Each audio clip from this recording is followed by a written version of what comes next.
Hey guys, what's up? I'm Jacob. I'm here with Eric, Outer Limitless, and we want to talk to you about some things that we have in the pipeline. In the pipeline, man, things that have been, I'd say, our modern sort of works, things that have been sort of current, but also our future direction, things to look forward to coming up. I know you're always moving and shaking. You have a lot. You're a thinker. You're always trying to move forward. You're always trying to advance. I feel like we saw some growth from you this year, which was really awesome, and especially in your adventure craft line. Yeah, it's been wild. You know, one of the things that's kind of new is I reached out to Chroma, and I have, I think, yeah, there you go, the Trout edition. Yeah. Some of the world's first 3D printed in this style scales. And so what's wild, the Trout is absolutely beautiful. But what's wild about my Builder Brick Edition scales, all of the brick little nubs themselves actually stand up and stand out. Those are real, those aren't just visual. So tactile-wise, feeling all of that, it's very unique, and that's been a lot of fun with the adventure crafts. So I've been getting kind of wild. Yeah, no, I think people are really liking these. I was really happy to see these at Blade Show. So down in Atlanta, Blade Show 2024. That's actually where I was able to pick these up. So thank you for that. Yeah, and I got to tell you, man, I'm literally absolutely in love with this little knife. I loved it before, but now I'm like infatuated with it. It's such a cool little blade. Yeah, thanks, man. And I think, and you call it the adventure craft, but I'd go as far as to say, yes, it's an adventure knife, but to me, like, my kid should have one of these for his fishing adventures. Exactly. A fisherman, all fishermen should have this knife. Right. And you should also offer additional, not just the trout, which I bet you've thought about a lot of these things. But I think this is such an awesome fisherman's knife. Yeah. Just for a simple little blade to do all the little line cutting and the basic tasks that you need. It's such a cool knife for that. Well, you know, when you talk about the kids, I've never had as many women interested in anything I've ever done as the adventure craft. It's not intimidating. It's not an intimidating blade to use. Right. It's automatically comfortable. It's small. It's maneuverable. And the other thing is, like, when it comes to adventure, when I think about adventure or when I brand adventure, I mean, look at my shirt. What I'm thinking about is a kid's idea of adventure, because I want adults to get back to that. I think that's how we grow and mature. Yep. And so by having these childlike micro adventures, we work up to the big legendary adventures. Nice. You know what I mean? Yeah, no, good point. I like that. And yeah, you're right. It kind of, like, for me, my kids absolutely have rebirthed my, getting out and trying to do different things and teaching and training them. And I think having that tool that you can give them to teach them and train them is such an important part of the adventure and passing on what we love, obviously, to the next generation. So very cool. Thanks, nice. Man. So, yeah, I mean, and just pulling out some knives that people have already seen, and I don't know if you've had a chance to get your hands on this, but we completed a run of the Work Tough Gear Carnivore.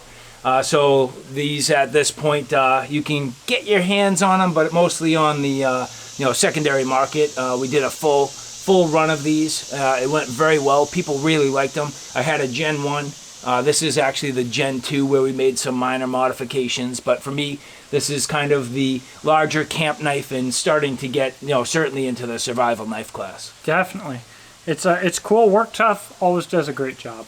Yeah. I mean, really, it's pretty amazing. So I wanted your opinion because, and I know the Work Tough crowd really likes overbuilt hard use knives. So I ended up going with 1/4 inch, but to me this knife was really probably better suited for 3/16. And I'm just curious about your opinion and how you feel about it. So the reason that I would go with 3/16 on this knife is your blade height is relatively short, so you're not going to get as much of the forward weight using 1/4 inch stock as you would with a taller blade. And you get more speed. You get the speed from the short blade, but you don't get that heft. Right. So I think if you went down to 3/16, you could drop weight overall. But since it isn't already a really forward heavy chopper, I don't think you'd be losing anything. I agree. So I think, I definitely think I would go 3/16. It does just feel good being a 1/4. Right. The weight just sinks into your hand. Overall, the handle geometry is fantastic. I love how you did the choil, and I love how this the thumb area is broken up to here. Yep. And so there's something about just having a 1/4 inch thick knife in your hand. But I think, practically speaking, I think that there could be some benefits certainly for going to 3/16. Yep. So that was kind of where I was at, but I'm very happy with the overall performance. It's been great. Everybody who's gotten their hands on these have really enjoyed them, and so you know, this has been a very successful project for me and Work Tough Gear. Yeah. So yeah, that's rad. So this is my current, and that was your current. But what else you got cooking over there? So one thing that I'm going to work on going forward, I've only had total 8 of these leather sheaths for my jackalope, and they sold instantly. And so this is by Reliance Leatherworks, and he does a fantastic job for production stuff. He's going to do all of my production leather. And so you can put a jackalope or Exodus 4 into this sheath, upside, downside, like left or right, it doesn't matter. And then you can wear this horizontally or vertically. So it's a very, very utilitarian sheath. It's going to work really well for just about everyone. In my opinion, they're very beautiful. Oh, this is beautiful. And yeah, you did a great job. For our first batch, I was able to sell the sheath for $60. I think for the quality of the sheath and being specifically made for one knife, I was really happy to hit it at that price, made in Georgia. Yeah. So I'm hoping to have more of these come in here pretty soon. And ultimately, my goal with my brand is first off, I support aftermarket makers who make stuff for my knives. I send out free knives to handle scale makers and sheath makers so they can sell on their own. Yep. But I also want to have accessories on my website so people can buy something and make it their own, all in one stop. No, that's smart. And this is incredibly nicely made. I love the thickness of the leather, nicely welted. I love how it's almost the 2-tone, actually 3-tone when you consider that you went with the alternate color on the stitching, right, which is beautifully done. The flexibility and versatility of your ability to carry it scout or just traditional on the belt, which is awesome. And yeah, I actually... you know, I think that if you were able to get your own little stamp worked into the back there, that would be a nice little touch. I love how deep that stamp is and just super clean and crisp. Yeah. So to have your own logo on that in the future might be a real nice little touch. So that would be sweet. Something to work towards. Heck yeah. Cool. Heck so, yeah. That's sweet. Nice, man. Thanks. Good. And I love the fact that you now offer not only a Kydex, but a leather option, because to each their own and to whatever, you know, environment or whatever suits their needs. Some people live and swear by a Kydex. Other people say, I wouldn't be caught dead without a leather sheath. So now you have that option too, which is awesome. Well, the other thing is sometimes you want one or the other. You know, the knives will most likely always come with the factory Kydex, and it's versatile and it's fantastic. But I have times where I like throwing on a leather sheath. Yep. And so, you know, being able to have the option, it's cool. It's been cool. Nice. Good. What about you? So another couple of blades, and I'll break out the first one, but I've been working with Shade Indonesia. So this is my Inception 5. So this was originally designed as a 6-inch knife, and then I ended up adding you know, a couple little design details, and realized that if I was to turn this actually into a slightly shorter knife, bring it down to that 5-inch blade size class, it would be a little more suited for the typical belt knife, typical camp knife, and something that was a little more simple, and especially for people that have the debate about not wanting a finger choil. So the 6-inch knife had that full finger choil, but this to me gives you all the same performance, yet it takes that finger choil away and simplifies the design a little bit. So I had seen you post this, but it's just a lot different in hand than what I expected. It's got some heft and some beef to it. Not too much. It's not a heavy knife, but this thing is really, really cool. And so when you look at this knife, I see a 5-inch knife. I see general proportions. I probably would have assumed it was a little bit shorter. The extra height on it, man, this thing really sinks nice into the hand. And that looks like almost a convex zero, huh? It is. Yep, full convex all the way to the cutting edge. And it's beautiful. So yeah, hand forged. The forged scale into the flats, beautifully done. Yep, so it's a denim micarta, which I thought would be cool. I wanted to test it. I've never really had a knife with a full, denim micarta like that, so I wanted to see how it was. And I love how it has a soft nature, It does. yet a real grippy nature at the same time. It does. Fit and finish is wonderful on this. Yeah, thanks. So yeah, Shade Indonesia doing fantastic work. I'm lucky to have a partner capable of pulling this stuff off. And these are made to order, so if anybody likes this knife or wants one that's made specifically for them, there's certain features that you can pick, like for example, colors of the rivets, color of the handle, things like that. I can do almost like a bolstered design. But then again, at the same time, the fact that these are hand forged, it's actually a fairly quick turnaround because I'm not waiting for a manufacturing batch. And, I'm able to say, hey, I'd like 3 of these made and, 8 weeks later, 6 to 8 weeks usually. Sometimes depending on the workload, it might be a little bit more. It could be, 8 to 10 weeks. But for a hand forged, handmade knife specifically for you, that's not too bad. That's, I'd say, a pretty reasonable amount of time to wait for a blade, and I'm really, really happy with this performance. Now, we do use 5160, which to me, I love that steel. It goes kind of back to when, simple knives were simple knives and you weren't looking for super steels. But to me, 5160 has a lot of those attributes that you're looking for. The flexibility when you're pounding through wood, it's spring steel. It's what's, in a lot of like trucks, spring steel or like a leaf spring.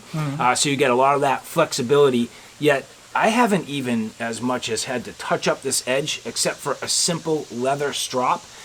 Because of that convex edge, it is just performed insanely well so far. So I mean, performance wise, I'm definitely very, very happy. So absolutely. Well, and guys, I sell my knives in super steels. I'm working on my carbons. I am a super steel enjoyer. But it seems like there's this whole trend of like, if you like super steels, you have to hate the old steels. And that's not where I'm at. Right? There are a lot of modern super steels that are used regularly that I would not trust convex down to a 0 grind like that. 5160 is insanely tough. And so the more important thing to edge holding than the makeup of the steel is really edge geometry. If your steel is tough enough to have edge geometry that thin, even if that thing isn't hair shaving sharp anymore, it's still going to do work because the edge geometry is so good. So I do really like the combination of attributes that you're offering there with 5160, with the edge geometry, with the handle and the overall design. That's fantastic. Yeah, thanks. No, I appreciate that. So yeah, I've been happy with it. We just keep it very simple. The original sheath design had a snap. I don't like snaps on my leather sheaths. I don't want to get my hands in the way of a snap. I don't want to cut through the strap. To me, I'd rather just have that deep ride, simple dangler or pouch sheath, something that's pretty basic. To me, that's going to hold the knife just fine, do its job, keep you protected, and you're not going to cut your fingers when you're in the middle of a place like this and far from help. I mean, we're far enough away from help that a bad cut would really be a problem right now. And you're not going to get reception back here. And speaking of that, with my Wander Tactical, when I cut through my hand here, cut through these tendons and everything, I had to drive off-road in reverse and four-wheel drive through the mud, backwards through this tight little trail to get out of here to get enough reception to call somebody, just bleeding like a stuck pig. So yes, that's a real thing. And if you lose your retention in a traditional sheath like this, you can wet form it and get that back. So it is possible for it to become loose over time, but then you get it wet, you squeeze it, you let it dry, it's back. It's easy, it's traditional, it works, it's reliable. Yeah, good point. It's a good setup. Yeah, valid point. So nice. Cool. So one thing that is very new for me is leather backers, going back to the leather, and again, made by Reliance. So this is the Jackalope, this is the Adventure Craft, little size difference there. They come in the factory Kydex sheaths, but I'm selling these leather backers that attach to the sheath, and it comes with 2 bolts to attach it at the top. It comes with paracord and a ferro rod from Wazoo Survival to attach it at the bottom. So I send you the backer, the paracord, the ferro rod, the bolts. If you want to put a cool bead or something on here, you can do that. Good call. If you want to get creative with it, but it's just a piece of paracord and a ferro rod. And guys, this, especially for me with our experience today making fires, Eric, with how humid it is, this isn't what you want to rely on. this would never be your first option, but I also broke my ferro rod today. True, good point. On camera. Yeah. And if something like that were to happen, you're completely out of your main unit. Having an extra on there is pretty handy. So I'm really excited about these. Again, I'm working on giving people the ability to get the accessories they want directly from the source. And I'm glad you brought that up, because I think that's awesome having that second means. And even if it was like, oh crap, I forgot my ferro rod, I mean, we probably could have got the work done with this today. Yeah, we would have done more prep. Yeah, we would have done more prep.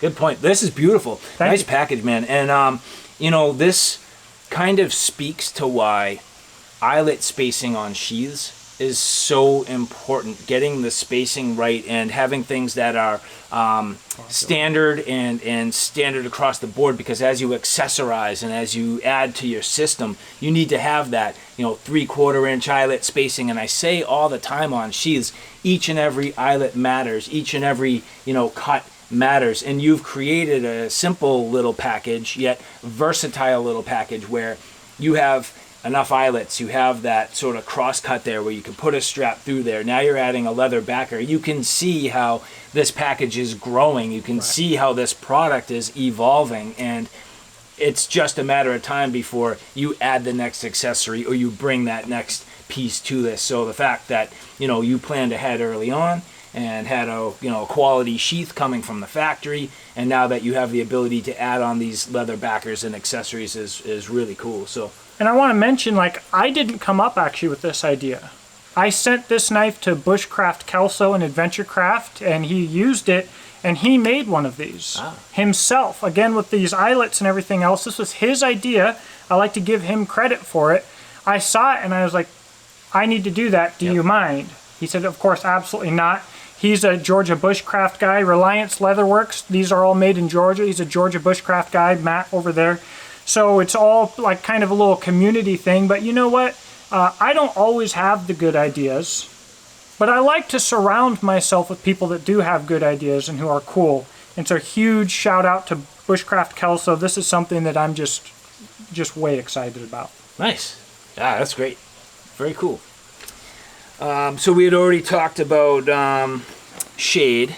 This one I haven't really shown much about yet. Oh man. I think you will enjoy this because you go to the history route. Right. And you have a military background, and you combine those two things, and then you combine them with knives, and so you've had your take on a classic design. This is my modern take on a Quartermaster. So a heavy tank, overbuilt Quartermaster style design. It came out heavy because I wanted the full bolsters, but in terms of the general, like, conceptual idea, I'm actually pretty pumped about it. It's kind of cool. This is amazing in hand. So you've got the weight from the bolster and the guard here, the bolster and the pommel. What's the term? I would call it just a pommel. Just a pommel? Yeah, I would call it a pommel. All right. So between the bolster and the pommel being metal like this knife immediately sinks into your hands. So it's probably not crazy heavy at the top. You do have a relatively shallow grind, so you have a lot of blade height here at full stock thickness, which is a little bit heavy. But that handle is where a lot of your weight is. So this feels like it is growing out of my hand. Yep. This doesn't feel like I'm holding a knife. This feels like a knife just grew out of my hand. That is really sweet. Obviously, this has a finger choil. That was part of the modernizing of this design. For me, adding that finger choil, it'll be a little controversial, but for me, I said, you know what? I want to have a little bit of that balance. I tried to strike the balance where I didn't have an oversized quillion or guard on the top, so I could still get that full grip and not dig too much into my hands.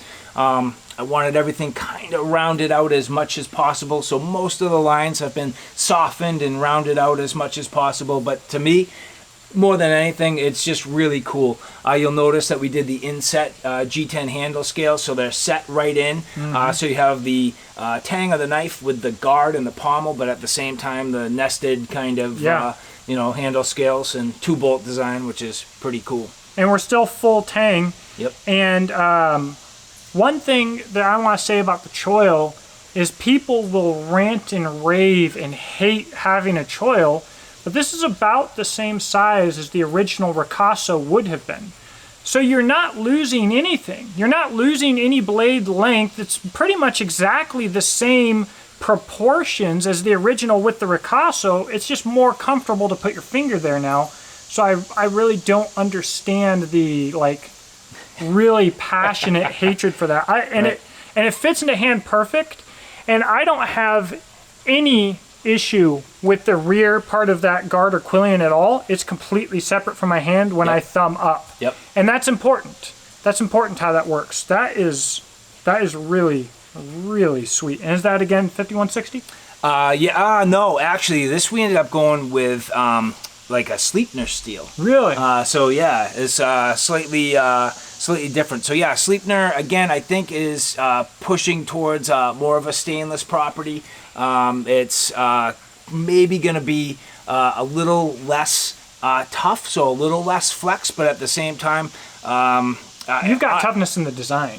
Correct, and it's such like a shallow grind on that. It's the edge is going to be wide. It's a little chunky. This is going to be stabby, probably not as slicey. You could, whale this into anything. I'm not all that familiar with Sleipner steel. It was something that Shade wanted to play with. I'm always open to experimentation. I'm always open to try. We've done plenty with the 5160. And so when Shawnee at Shade said, I want to use Sleipner, I said, go right ahead. But this definitely, I mean, you can feel the density in this knife. It's got some weight and heft. But I'm actually really happy with the handle geometry. It's wonderful. I haven't even as much as tested this yet. I mean, I've been holding on to this for roughly about a year at this point and haven't done much with it. So it's sat here conceptually waiting for me to do something with it. And you know how it is. Life and everything else and all the other crazy stuff that we get into. Right. It's just sitting here ready to do something. So get to show it off, but there you go. At some point, I got to use the thing. Yeah, that's fantastic, man. I love it. Just for now, a basic Kydex. I don't know what we'll really go with. I'm okay with Shade's Kydex, but to me, it's just to keep the knife from cutting you. Right. It will carry, but at some point, I don't trust it quite as much as other manufacturers. And to Shawnee's credit, he does a beautiful job with the leather. And he's working on the Kydex, but to me it's just a little bit thin, a little bit loose. I don't quite trust it, but that type of skill and the ability to make a serviceable sheath obviously comes in time. And so this is a year ago, I could tell you at this point. I'm sure he's a year better at making Kydex, so it's just part of the game. Well, and it's really hard for a maker to be really skilled with a blade and with sheaths. I really view making sheaths is its own art. It is. So, we've got a lot of people out there that are really, really skilled at just making sheaths. They do a fantastic job. They don't make knives. You're probably a bear guy. Yeah, some of those bear dudes. So I use Black Bear Custom Kydex myself. Generally, I use Yellow Hawk Custom Kydex. Yep. Doug Wilson. Yep. They do fantastic work. And the other thing that I say is, a lot of people will tell you that making Kydex is easy, and it's true. Any monkey can go make a Kydex sheath. But making a decent Kydex sheath is a lot more difficult, and making like a perfect Kydex sheath is an art. Yes. It really is. Yep. So yeah, getting the spacing on the eyelets perfect and an alignment, and not only that, but copy to copy to copy to copy, right? And so, I look at this and I go, here's a brand new design that the guy's never seen, and I go, make me a sheath for it. How perfect could it come out? Right. Now, if he's 100 of these deep, at that point it should be tighter, more refined, worked through, and then it becomes part of that complete package. But you're right.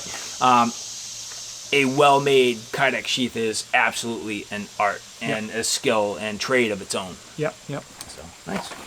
Well, the last thing that I have that's coming in the near future, when I first did a run of the Jackalope with White River,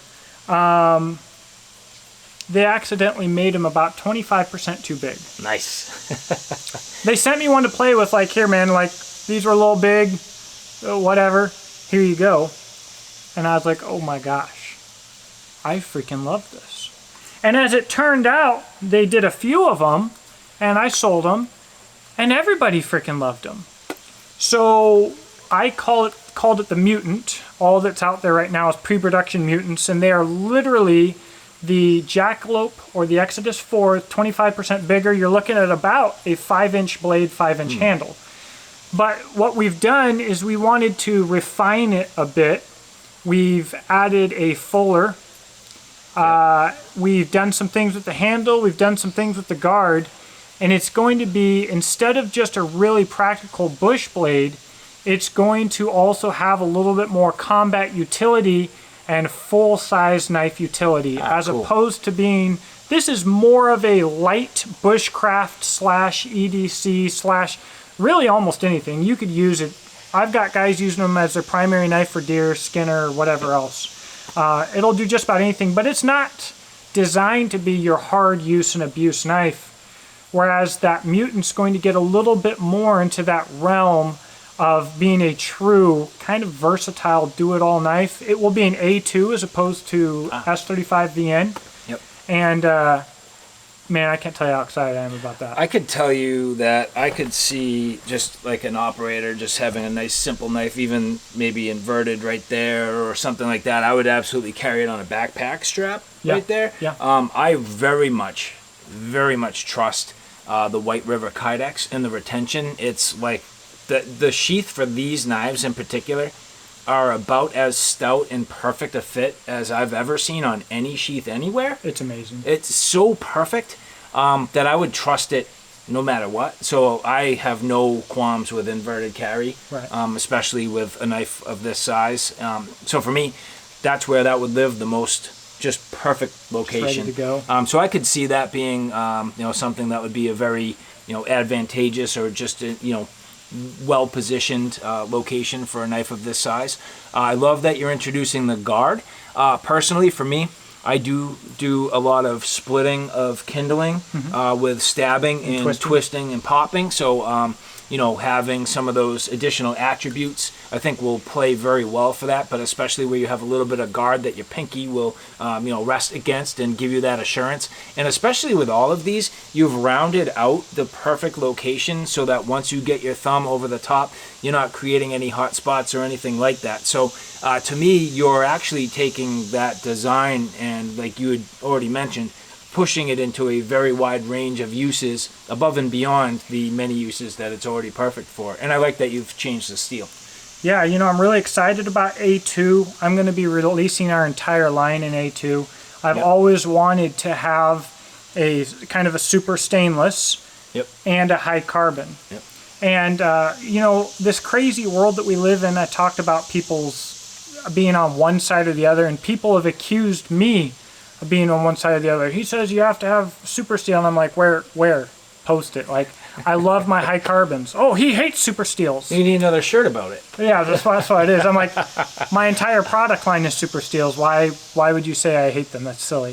So, it is what it is. I want to have options for people. I'm incredibly excited to have my knives in A2 with a meat tina all the way down them. Yes. And you were talking about your SOCOM guys and your carry. I've got SOCOM buddies that I served with who are out and deploying with this little adventure craft. Yeah. So we're talking about how it could be practical for women, for children. People love it for these things. Apparently, most of the people that buy these in Canada are a little bit more gangstery for some reason. I guess I won't go too far into that. I'll say that when I go to a restaurant, I use my knife, and before I put it back in the sheath, I have to clean it, and I will hold it like this and walk to the bathroom and clean my knife, and not once ever has anybody come at all close to knowing I had anything in my hand. So versatility is always key. It's always the goal. My buddies that I had mentioned were very surprised at how utilitarian this was. Yep. And that's, I want to keep that throughout the line. Certainly the Workhorse was a limited run and it's mostly built for one thing. Can still do some other stuff, but versatility is really important to me. Nice. So, yeah. Sick. So I actually have been working with a U.S. maker.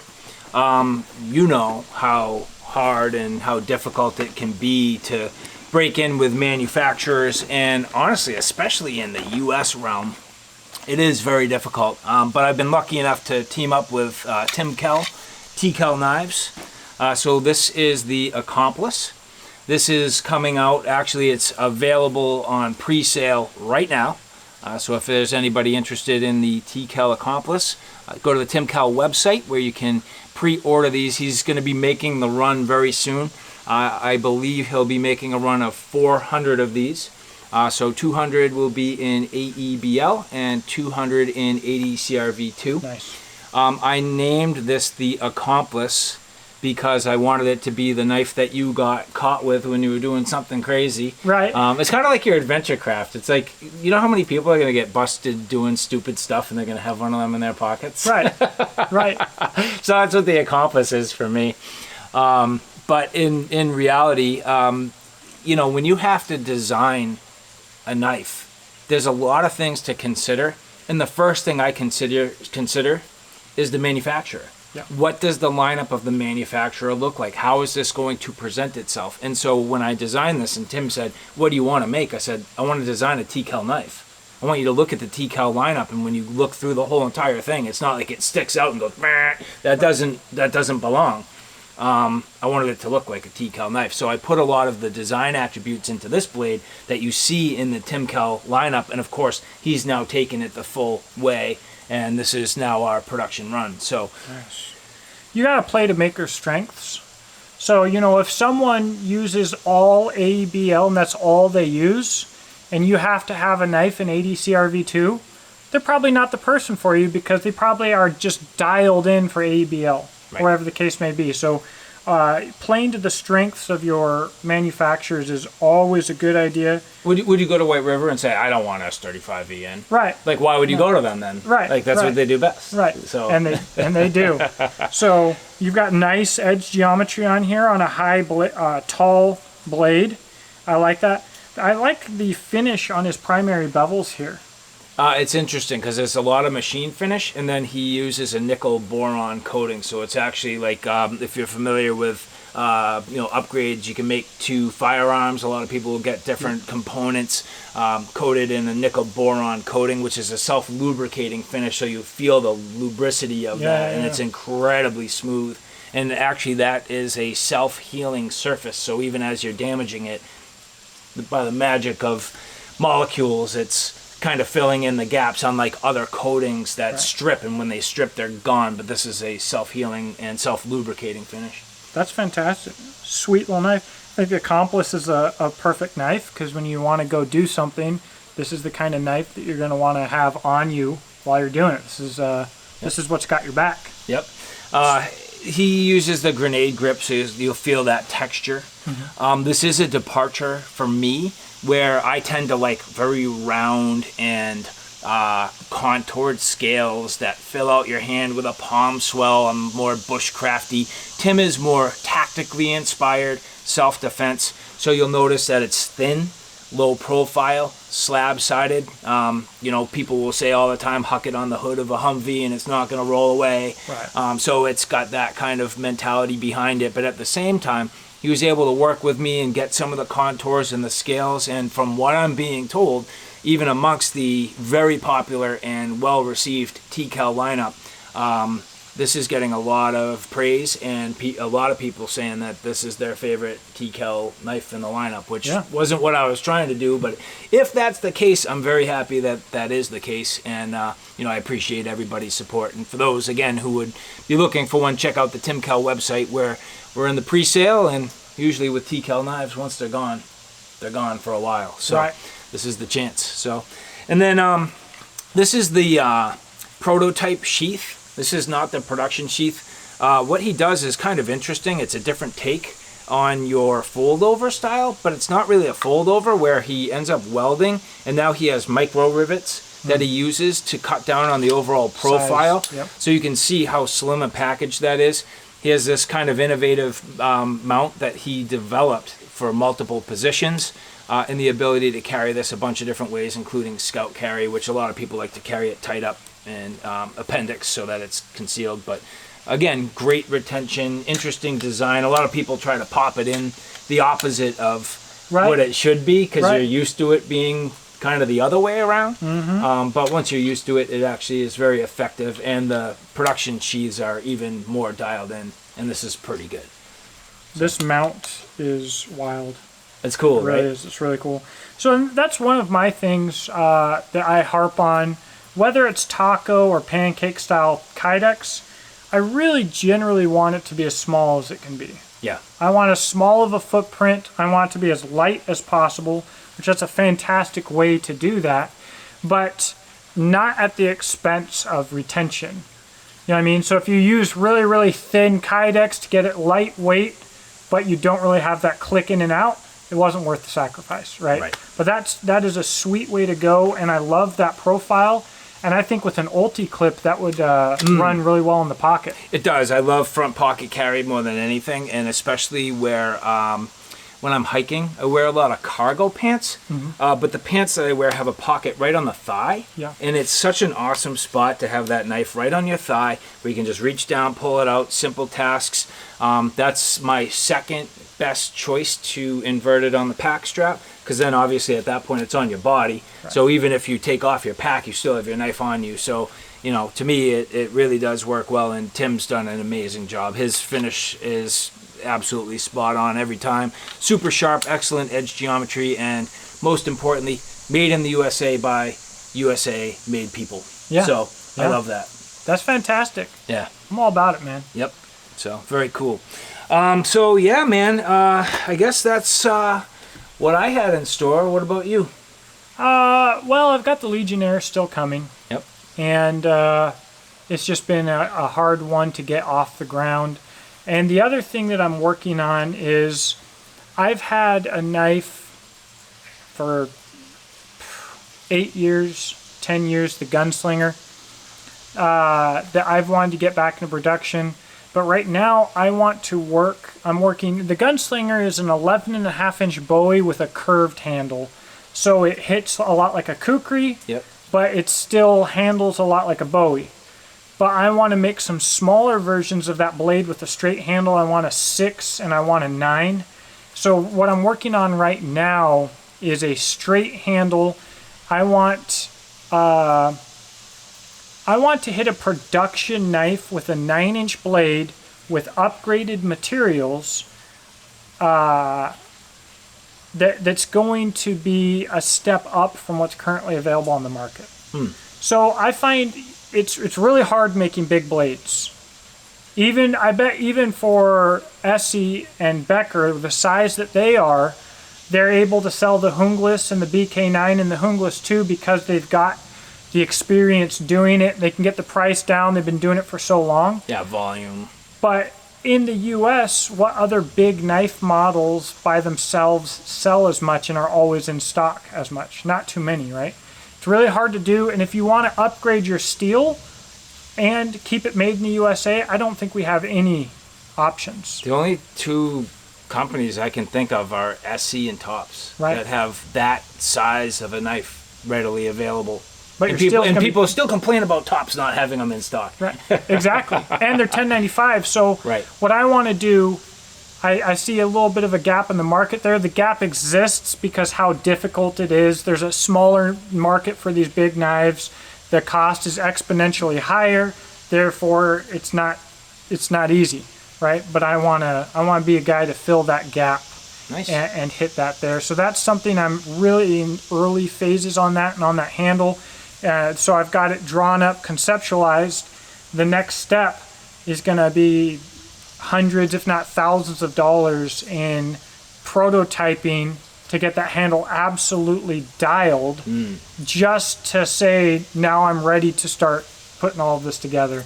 So, you know, people see your designs and they see what we're doing, and all they see is, oh, this YouTube guy is doing these knives and that must be nice. They don't see like how much goes into it. It's not just like a YouTube guy. That's right. That just happens to, everybody's throwing, oh, let me make a knife for you. No, like, Oh, it's not that like easy. you have to want it. Yeah. And for most people, it's not even going to be like financially the smartest thing in the world. They probably got Correct. more money into getting it off the ground than then it's going to be worth it. But it's a passion thing. So That's right. I'm stoked on it. Nice. Good, man. Well, very cool. I guess for me, my next thing is I do have my next design kind of in the works with Work Tough Gear. which is awesome. I think there are actually 2 models that we're looking at producing. One of them, if things go well, we should see it, I'm hoping, around at least a prototype by Blade Show next year in Atlanta. So it's usually in June, beginning of June. So that's about a year out. And then I'm waiting for a batch of steel to come in. And as soon as a batch of steel comes in, I have a nice little EDC blade, which is a take on my original Stinger design. So I've had people asking for a run of Stingers, which we are not going to do. But this to me is the superior version of what the Stinger is.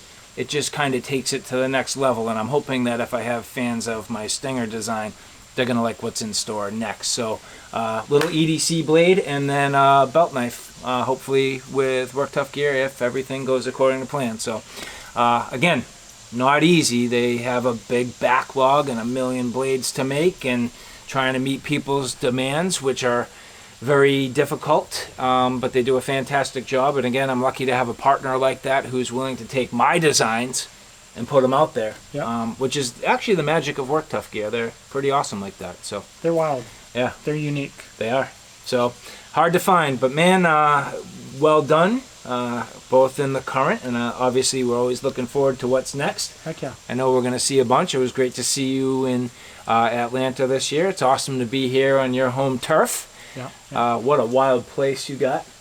The camera can't do it justice, guys. It does not. I've tried to capture it out here. I've done my best to try and show how wild it is out here. You just can't get it. It's too big. It is too big, but it's cool. I'm glad to be here. Yeah. Thanks, brother. Glad to have you, man. Thank you for coming. Rockin'.